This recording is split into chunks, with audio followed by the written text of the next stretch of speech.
Hi, I'm Steve. I'm going to share my thoughts on how you can achieve a better financial future. Please remember, I don't know anything about your situation, so think for yourself and use what fits.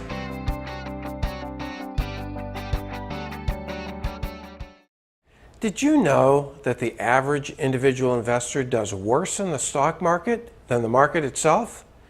In other words, if you just held a broad index fund and did nothing but hold on until you hit retirement, you'd do better than most. It turns out that the problem has nothing to do with a lack of market savvy or anything like that. Instead, it has everything to do with human emotions. Once you learn the enemy, you can master it.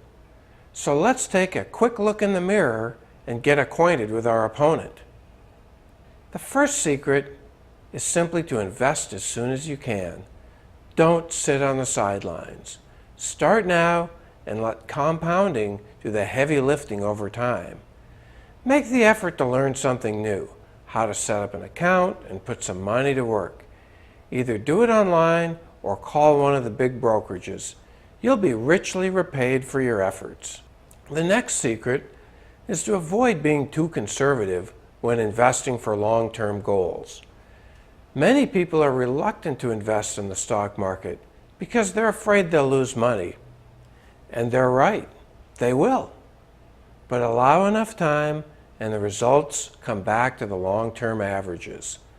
Take a look at this chart showing the S&P 500's results from 2007 through 2015. That drop in 2008-2009 was pretty terrifying. I know.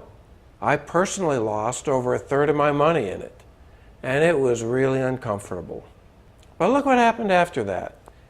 It took several years, but the market came back and is now well above where it was before the Great Recession. The right thing to do is stay the course.